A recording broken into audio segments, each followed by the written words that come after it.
Pozdrav ekipa. Evo nas na još jednom interesantnom lokalitetu. Trenutno se nalazimo na bunarima Bliznice. To je odmah poviše Lovreća. To valjda spada pod općinu Imotski, koliko ja bar znam ta sela. I to ako me ko sad ispravi ovam ovdje, nemojte zamjerit da sad falija hrvatske općine. I mi tako odmah smo poviše Lovreća. I imaju ovdje dva, ajmo reći trenutno su bar ovdje dva ogromna bunara, iako ovdje pari meni bar osobno da su sve skupa 4, jer je sad totalno zaledilo i ono pari doslovno ko onaj crtić dječji snježno kraljevstvo Frozen, jer je sve nekako ono, i kako od ova sunca sve se presijava i stvarno ono sud je snijeg, led, ugacan se vamo ovdje. Ovo spada pod istu, kako se to kaže, nomenklaturu koju oni kao i svi praktički bunari na ovim područjima, kao je ona rajčica koja je zapravo najpoznatija, ali naravno nije jedina, ovih bunara ima Kiša Isusova i ovo je još jedan od njih. Sad, ove bunare niko nema pojma zašto ovo služilo. Neki zovu rimski bunari, neki grčki, neki turski, imaju sigurno 4-5 naziva, ali većinom su ovi bunari budu usred ničega, mislim danas usred ničega, sad kako je prije ovi teren i teritorij izgleda, davno prije, u to doba, to stvarno trebalo bi provjeriti te neke geološke mape ili ne znam ja to, ili vidjeti predaje ili šta ja znam, jer ovo danas doslovno ovi bunar je doslovno ubrdo u Lovreću, Bogu za nogu, do ovdje se može doći doslovno, treba vam terenac, džip neki ili nešto, neko podiglo to auto. Znači ako mislite doći sa Mercedesom ili BMW, zaboravite punto da ne govorim. I ovi bunari su, budu ogromni, zna ih biti puno, negdje ih zna biti manje i stvarno, to i velika većina njih je ovako, zna biti ograđena. Kao što recimo ovi vam ovdje obru. Ovi ovdje sad, je li ga tokom vremena ga polilo ili, to jest, voda se digla, ali dosta često su ovako ograđeni, budu dosta često ograđeni ovim gromadama, baš onim blokovima velikim, megalitnim. Kažu ljudi, kažu kao teorije neke da se ovo koristilo za napajanje stoke. A evo možda vam ovdje je, ali ka stoka ovdje, ka na ovome ovdje označenome, kako će doći ovdje, još je sad veći vodostaj. I kaže priča da ovi bunari svi da nikad nisu bez vode. Čak i ona najsušnija vremena i razdoblja da uvijek imaju nekakvu loku u njima, da uvijek ima vode u njima.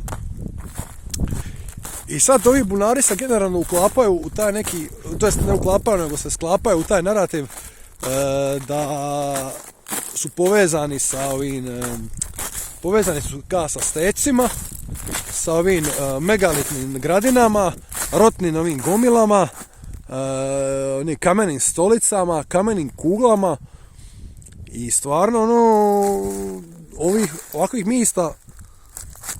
mista ovdje po Dalmaciji ima ih krcato, još sad baš kako ovdje pada snijeg.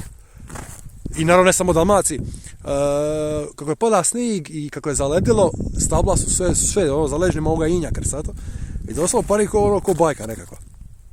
Tako da, definitivno zanimljive lokacije za posjetit, ima ih krcato, tako da ovo je čisto usput, kako se kaže, uz cestu ovako, mislim treba dopelja se do ovdje, ali mislim do Lovreća je lako doći. Imate cestu i to je to, ali ovo je uzbrdo, kako se kaže, ovim zaselcima. I sve kako je zaledilo, ovo ovdje što se vidi da voda, kako vitar nosi, da ide, a ovo sve ostalo je zaleđeno. Pokušao sam stati, naravno, skoro sam cijelom nogom uronio unutra. Znači nije toki sloj leda, a ja izgleda nisam toliko lagan, iako sam inače poprilično lagan za ove neke stvari. I sad ovdje mi se trebalo moći proći, a sad se voda preliva ovdje nekako. Ko će ga znati? Uglavnom, definitivno odlična lokacija za podsjetiti.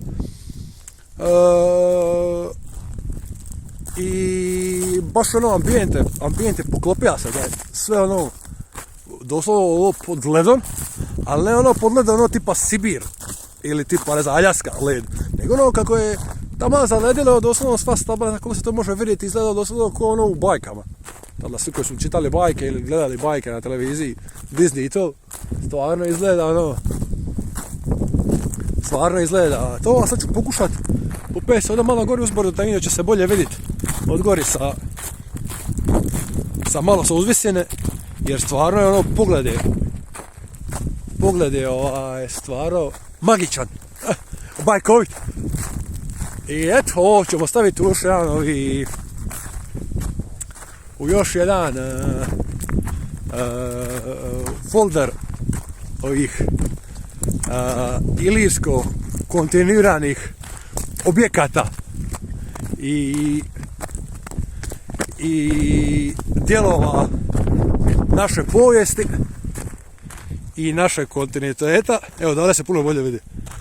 Stvarno je ono, pa je ono onako da se došla kupat. I tako da, ono, stvarno je super. Čak je ovaj stup, ovdje struja ili nešto, ne znam. Totalno ga uledilo. Tako da, eto, preporuke za posjetit. I ne znam, meni je ovo stvarno fascinantno i totalno je, ne znam kako je opisao, magično, pogotovo s ovim ambijentom još. Tako da, eto, preporuke za posjetu i ja sam naposlije puvati isto. Preporuke za posjetu i to bi bilo to, tako da, eto. Eto, hvala vam puno i nadam se da ćete posjetiti i guštat isto kao ja i tako da pozdrav i vidimo se u idućoj, kao uvijek. Eto ga, la pa pa.